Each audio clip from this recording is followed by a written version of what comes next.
Despain comes home to take care of some business with the family real estate company. The house is found in disarray, and Marc Despain is dead. She walked in, and Marc was laying on the floor in the kitchen in a pool of blood. The gunshot wound to the face would have been the kill shot, so to speak. Very graphic, horrific crime scene. Could it have been a botched burglary? Could it have been a botched robbery? 2 bullet casings are found at the scene, belonging to a .380 caliber pistol. But who pulled the trigger?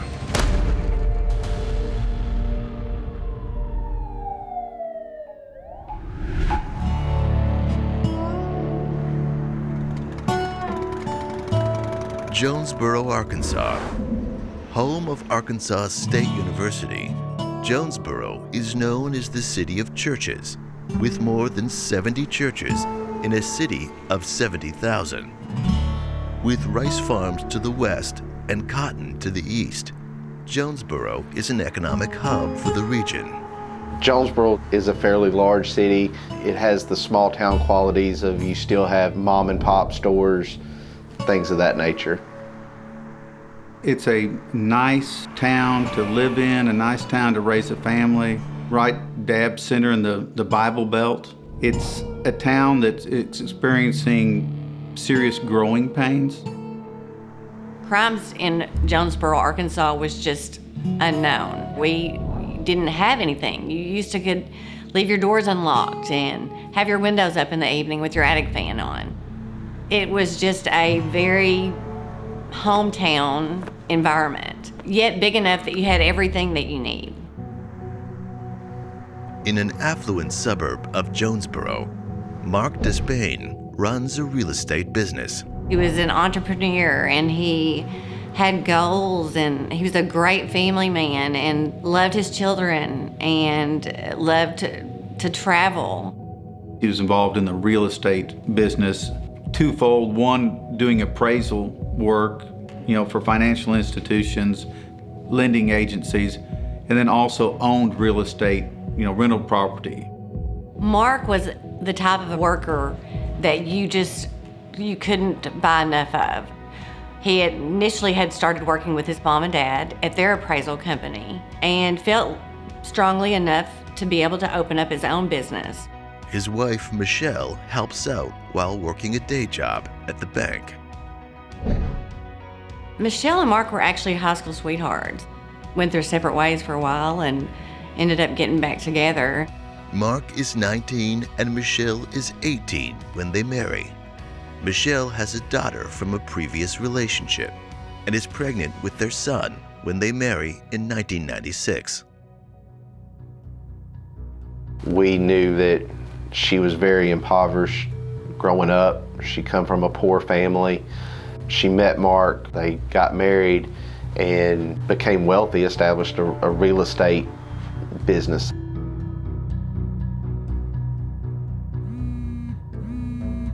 Marc and Michelle did buy some properties, and I think, however, they did have help from Jack and Tana, which is Marc's parents, and I think a lot of that is where some of the issues come into play. Maybe their family was giving them some financial help and it wasn't going toward the bills and things like it should, and that became a questionable thing, as where was the money going? Marc and his father Jack have a falling out, but it's an explosive discovery on Jack Despain's cell phone that sends the family into a spiral.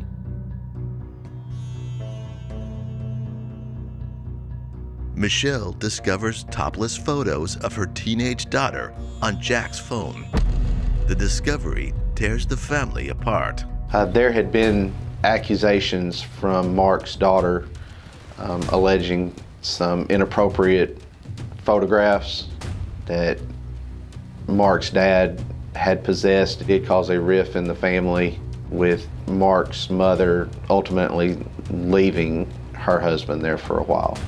Jack and Tana did have words and did actually have issues over that, because Tana, again, being the mom and wanting to be supportive of her son, also had her husband to understand and be there for. So I think it was extremely tough on their entire family. Initially, Tana Despain, who was Jack's wife, left Jack based upon the allegations. Tana wasn't initially cut off, but then they got back together and Marc cut both dad, mom, sister, family off. And to my knowledge, and based upon everything I've received, they had not talked to Marc in 4 or 5 years. Michelle's father, Carl, does odd jobs, including rent collection for Marc and Michelle's rental business when the images are discovered on Jack's phone. Carl Kelly kind of just did odd jobs for Marc and their family, and even maybe Jack at some point. I don't think Carl was the hold down a job type of person. He would work for the apartment complex, do some maintenance and things like that. I think that Jack held a grudge against Carl and Michelle and those members of the family that they had, in his belief, turned his son against him and his wife and his family. Whereas Carl had a belief that Jack was a child molester. I know that there was a lot of bad blood between their families. August 24th, 2011. Marc meets Michelle on her lunch break from her job at the bank. They go to the local taco shop. For dessert, they get frozen yogurt across the street from the taco shop. It's the last time Michelle would see her husband alive. Michelle returns to the bank from lunch at about 1:30 that afternoon. When Marc returns home, he doesn't realize that he is not alone. At about 3 o'clock that afternoon, Michelle receives a phone call from her father, Carl, saying that the gas bills haven't been paid at several homes, and the gas has been turned off. She needs to go home, grab the bills, and pay them.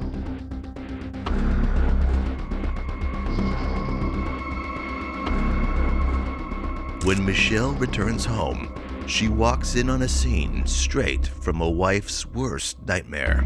She walked in through the garage door into her residence, and the first room you come to is the kitchen, and Marc was laying on the floor in that kitchen in a pool of blood. Horrified, Michelle hits the panic button on her home alarm and runs outside to call 911. 911, where's your emergency? My husband, I just came home from work. Somebody just love my husband. What happened to your husband, ma'am? He's dead. I'm not in the kitchen. Ma'am, I need you to take a deep breath, okay, and tell me what's going on. I don't know. I just came home from work to get something, and my husband is laying on the kitchen floor. Police rush to the scene. Could someone still be lurking in the Despain home? They come in through the garage and find Marc Despain laying on the floor in a pool of blood. There's no pulse. He's deceased. They try to clear the house because they don't know if someone could still be inside the house. A lot of blood, meaning that he bled out. This guy bled out. After he was shot, he pumped all his blood out of him. Marc had one gunshot wound to the left underarm area. He also had a gunshot wound to the face. The gunshot wound to the face would have been the kill shot, so to speak. Very graphic, horrific crime scene. And when they determine that there is no one inside the house, they look in certain rooms. In the living room, it appears that it has been, searched. There's things that are out of order, things that are thrown around. In the master bedroom, there are drawers open. It would at least appear to be a crime scene that could it have been a botched burglary, could have been a botched robbery. Who killed Marc Despain? Was it a botched burglary? His wife Michelle tells police she suspects someone. Closer to home.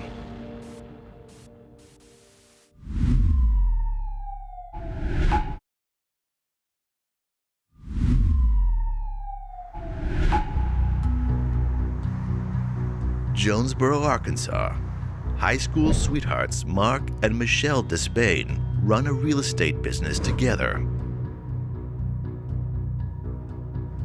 August 24th, 2011. Michelle Despain is horrified to discover her husband Marc on the kitchen floor.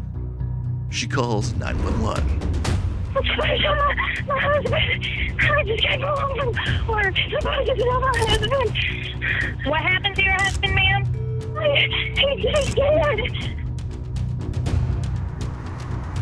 When police bring Michelle in to take a statement, she retells the gruesome scene she's just witnessed. I looked over, there was stuff on the floor, and I looked over, and he was laying in the floor.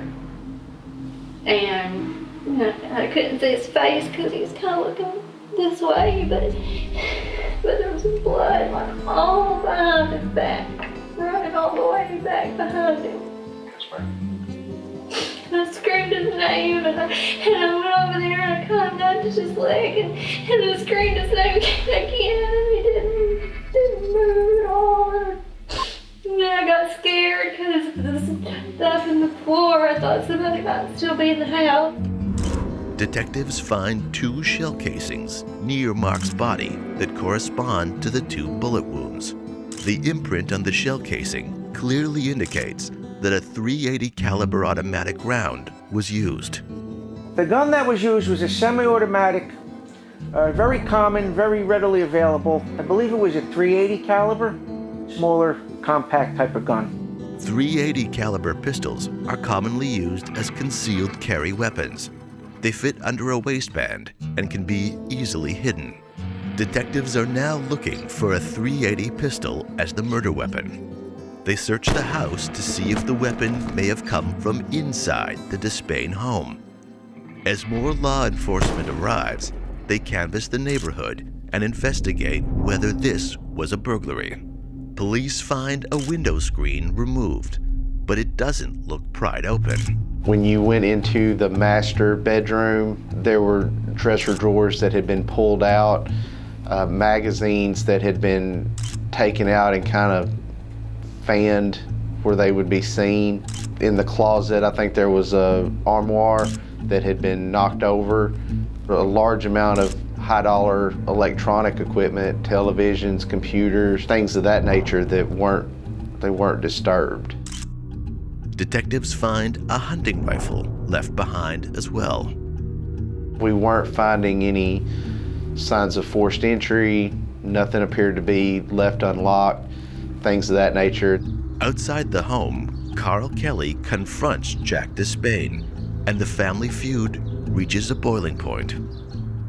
Jack Despain somehow receives notification that it's occurred, and he comes out there and there's a confrontation, at least with those 2 yelling at each other at the scene. Police bring everyone in for questioning, including Marc's estranged father, Jack Despain. There were lots of pointing of fingers.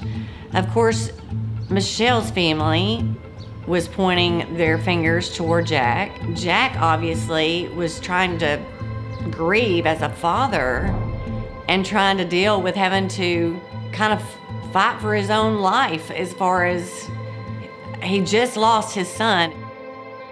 It doesn't take long for investigators to believe that Jack is legitimately upset about his son's murder. Jack Despain was very distraught during his interview. I mean, you see it on TV and you read about it, and you never think about being in your family.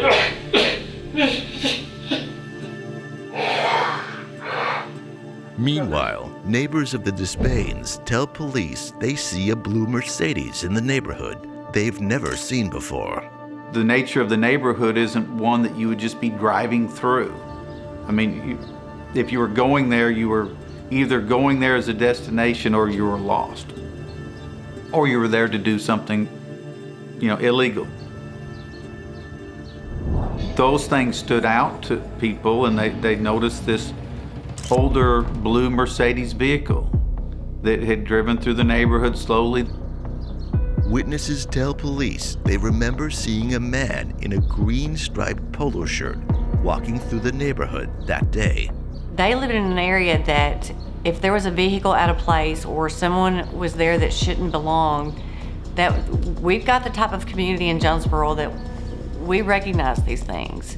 And I think that they were seen, there were cars there seen, and actually there was reports that there was a man seen there, basically stalking out the place. Nothing is adding up for investigators. They suspect it's a staged burglary. Yet, they have eyewitness accounts of a strange car and a possible burglar. The motive for their prime suspect, Jack Despain, isn't holding up.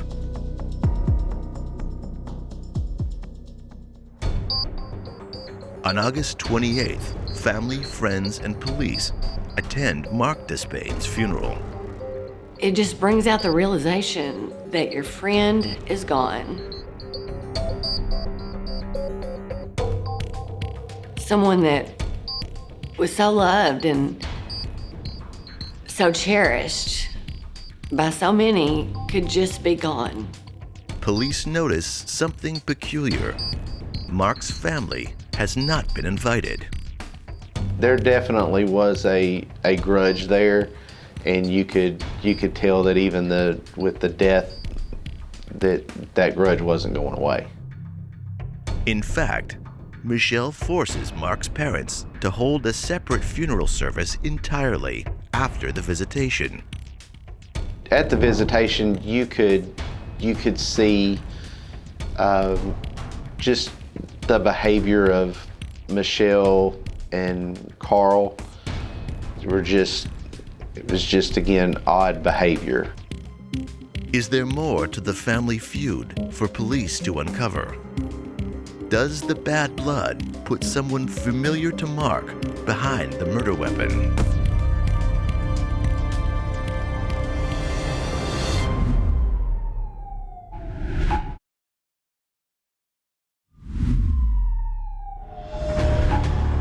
Jonesboro, Arkansas. Law enforcement tries to nail down who has killed real estate entrepreneur and father of three, Marc Despain. After nude photos are found on Jack Despain's phone of Marc and Michelle's teenage daughter, a feud engulfs the family. Police suspect the house has been made to look as though it was burglarized, but they can't find any sign of forced entry. During the investigation, we saw there at the crime scene a lot of unpaid bills, late notices, things of that nature laying around. Investigators explore the possibility of financial motivations leading to Marc's murder. They start with Jack Despain, but don't get very far. I believe that early on that Jack had an alibi, that they checked out, that he was either, on a roof or working on a roof or someplace. And again, during this period of time when they're looking hard at him, inroads are made when they bring in Johnny Hubbard and Terrence Barker. A tip from a confidential informant leads police to two new suspects in the case. There was a tip. There was a gentleman by the name of Quelo that had been bragging, talking about he had killed someone for money. They're saying, hey, watch the news tonight. You'll see what I was involved in. We were able to identify Quelo as being Terrence Barker through records that we had on file. Police searched the Barkers' residence and find clothing that matches the description of the man eyewitnesses saw in the neighborhood. Forensic tests are conducted on the clothing that detects the presence of hemoglobin, even if the clothing has been washed. It detects hemoglobin on two different items belonging to Terrence Barker. A routine traffic stop lands Terrence in the county jail for unrelated offenses. Police question him in the murder of Marc Despain, but he denies everything. I supposed to be talking to dude, you talking about Johnny Hubbard or whatever, or being in the car, or went up to some other place or whatever that you was talking about to get in the vehicle with the other dude or whatever. Yes, sir, at the church parking lot. Over half the people, I don't even know that you even talking about, I don't even know them. Or I know of Johnny, as far as like killing anybody or whatever, like you're saying, I did not. When Johnny Hubbard is brought in for questioning, he tells police that he's the one who hired Terrence Barker to shoot Marc Despain. Barker is interrogated a second time the next day. This time, he's presented with all of the evidence they've got that points to him as the triggerman. And he knows that police are talking to Johnny Hubbard. Quaylo gives up the job, saying that he did it for $7,000 to $10,000. He looked as a point for easy money, so that's why he did it. You know what I'm saying? It was, like I said, it either was like 7 or 10 stacks. But see, I'm kind of figuring, well, if they wanted to do the kill, and they was just waiting on the insurance money, how much would the insurance money probably worth? But they was planning on getting back in order to even come up with the scheme. Police connect phone calls made from Carl Kelly's phone to the phones of Terrence Barker and Johnny Hubbard. Both live close to each other. Johnny Hubbard is a tenant of Marc and Michelle Despain. What appears happens is that Carl Kelly makes contact with Johnny Hubbard, who's a tenant and one of the people that he would be collecting money from, and knows that Johnny Hubbard has a past criminal history, drug dealing, other things of that nature. And it leads to, at some point in time, a discussion. Do you know anybody that could perform a job for me? You know, anybody that would, could go kill somebody? Carl Kelly threatens Johnny Hubbard with eviction if he doesn't help with this murder plot. With mounting evidence and the testimony of Johnny Hubbard and Terrence Barker, police believe Carl Kelly is the one who offers to pay Terrence Barker to murder Marc Despain and make it look like a botched robbery. And there's a belief that he uses Marc's own gun to shoot him. What kind of gun is it? What was it, 380? Police are confident the .380 shell casings found at the scene belong to a weapon Carl Kelly provides to Terrence Barker. The gun, I guess, was in the cabinet thing or whatever, because he went to the cabinet thing and was reaching, messing with the stuff or whatever, and came out with it. Carl Kelly knows Marc Despain owns the pistol because Carl arranges for him to own it. Earlier, Mike Kelly, which would be Carl Kelly's brother, has a gun just like Carl. They both bought them at the same time at a local gun shop. Al's Lock and Keys, he had a firearms dealership and sold them. Supposedly when Marc was talking to Carl and he said he really liked that gun, he calls up his brother and says, hey, do you want to get rid of your gun? You know, I've got a buyer for it, or hey, Marc would like to get it. Sometimes it's coming through. I appreciate you coming up here and everything. Under circumstances, I know it's... Did you find the gun? No. Gun's not there. I've got one just like it. Me and Mike bought one at the same time. He sold his to Marc. Right. And that's why Marc couldn't never figure out how to break it down to clean it. Like I told him. He's always having to show him. Right. Yeah. My fingerprint's on the gun. I would describe this as a very cold-blooded homicide. When detectives interview Carl Kelly, he immediately describes the rift between Father Jack and son Marc. Jack Despain told Marc, he said, I will ruin you and your family. He said, for y'all accusing me of this. He said, I will see you ruined. I've heard him say that.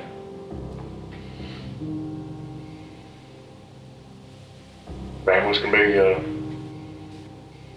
if I was going to point a finger at anybody, if that's what you're asking, I'd point at Jack Despain.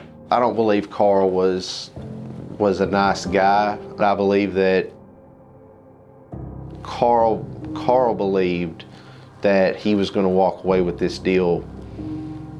Basically, he was looking out for Carl. Carl was going to receive some money out of this, possibly some steady income. That steady income would come from life insurance policies covering Marc, with Michelle Despain as the lone beneficiary. There were 2 life insurance policies, and she was the beneficiary on both. There were 2 separate policies in the amount of $500,000. Terrence Barker tells police it was Carl Kelly who offered to pay him between $7,000 and $10,000 to kill Marc.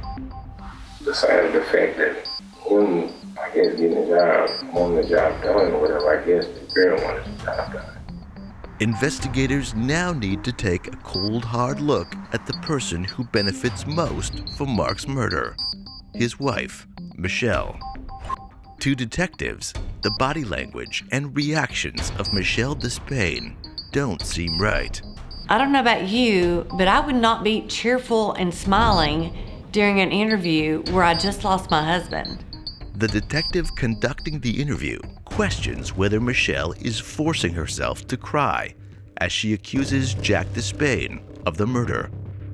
All of her behavior is noted as unusual. She didn't show any emotion. She appeared to be trying to make herself cry, so to speak, but there was the emotions shown by her weren't real. We've said that many times. As long as we all had each other, it didn't matter about the other stuff. Yes, ma'am, that's It didn't exactly matter right. if his dad got mad because we let that property go. Because we've tried to sell the property too, and his dad won't sell it. Detectives believe Marc and Michelle's marriage is not a happy one. Once we learned of the affair that Michelle was having, we learned that there was money coming out, Michelle paying for different bills, buying food, things of that nature for her boyfriend. There were speculations about the affair, and so I personally have no doubt that he was aware of the affair, and maybe not necessarily going down the side of divorce at the moment, but I think at some point it was in his head to do that. A deteriorating marriage, financial troubles, and 2 large life insurance policies are plenty of motive for law enforcement to believe Michelle wants Marc dead. But a motive isn't evidence. Detectives need a smoking gun to connect Michelle to the murder-for-hire plot.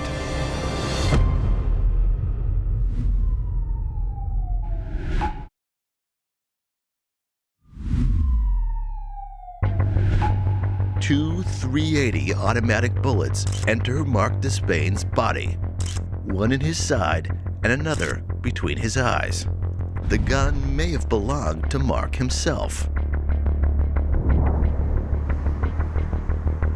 Another eyewitness would come forward, who claims that Carl Kelly approaches him on 2 separate occasions to shoot Marc between the eyes, including once just a week before Marc is killed. Despite Terrence Barker's testimony saying otherwise, ballistic testing on Marc's forehead confirms that he is shot point blank right between the eyes. Michelle Despain's father, Carl Kelly, puts the gun into the hands of a hired killer, Terrence Barker. Now, investigators need to find out if Carl Kelly is conspiring with Michelle Despain to kill her own husband. They establish a motive and they see suspicious behavior, but those things aren't evidence of Michelle's involvement. Michelle tells police she receives a call from Carl at around 3 o'clock, August 24th, to deal with unpaid gas bills. She says several homes have had the gas cut off, and she has to go home to retrieve bills and pay them. There is indeed a stack of unpaid bills in a bundle on the kitchen floor. But there's a note on the bills. Got extensions, pay on or before September 3rd, 2011. She said she had to go home to pick up something, but it was also during the same time that school would have been letting out. So that led me to believe that she needed to hurry up and get home to maybe keep the children from finding him.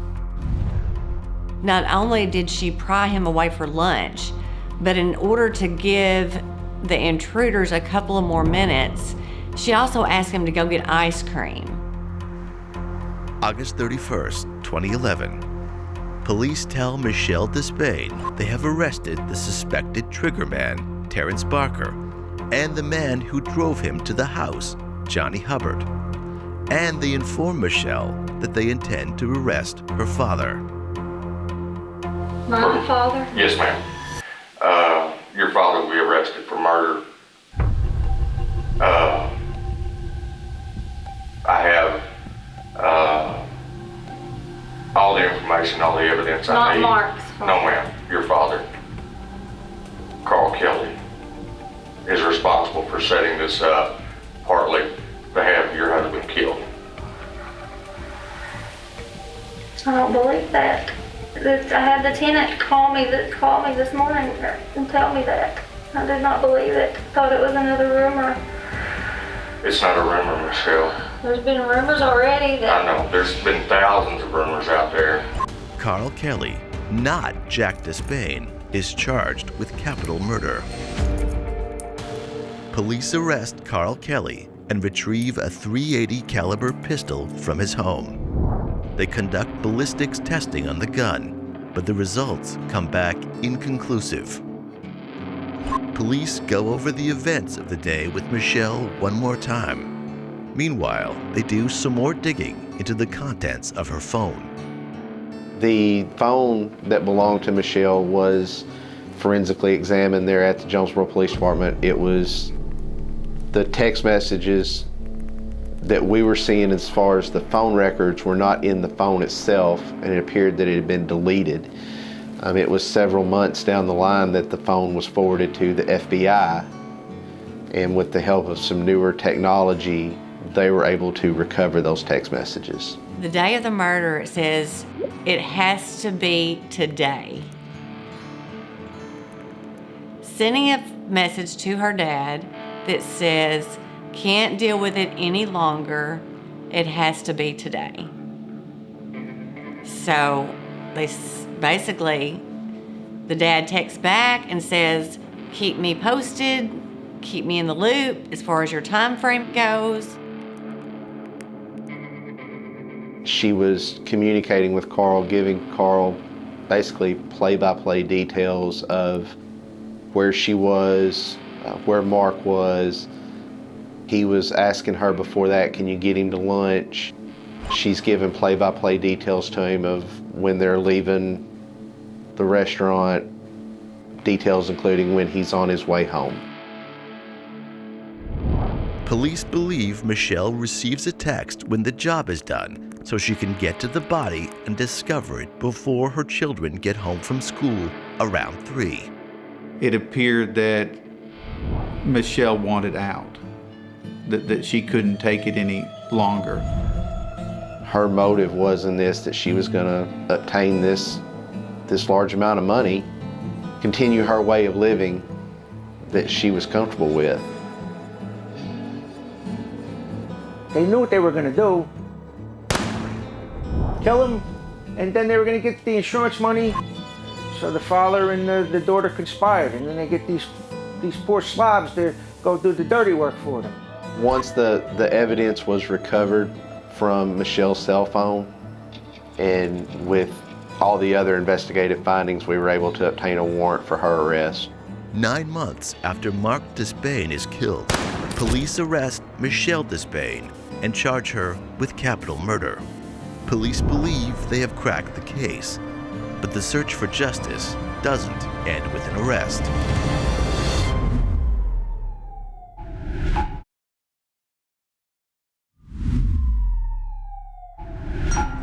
August 24th, 2011, Marc Despain is found murdered by his wife, Michelle. Phone records show Michelle and her father, Carl Kelly, are in constant contact the day of Marc's murder. Finally, Michelle is charged, and police can put together a complete timeline of what happened. With financial problems, a failing marriage, and an affair, law enforcement believes Michelle wants a way out. She enlists the help of her father, Carl Kelly. Carl threatens Johnny Hubbard with eviction unless he procures a hired killer for Carl. Johnny finds Terrence Barker to be the triggerman. On August 24th, Michelle texts Carl saying it has to be today. Carl contacts Hubbard to make the arrangement. Right before Marc did go home, they had met for lunch, and then we found that Marc and Michelle had went to a local frozen yogurt shop after their lunch. Meanwhile, Johnny Hubbard drives Terrence Barker to the Despain residence. Waiting for them there is Carl Kelly. He was there the whole time. He had met with Carl Kelly. He was supposed to receive a certain amount of money. He was taken to the house by Carl. Carl let him in through the garage. Terrence laid in wait inside the house in a laundry room. Takes him in the house, shows him that Marc will come in that door, that he usually, as a habit, sets his stuff up on the counter, his wallet, keys, you know, he'll pick up the rent collections or whatever else may be there, mail, something else. Did he tell you who he was texting? Did he tell me? Yes, sir. Yeah. Who did he tell you he was texting?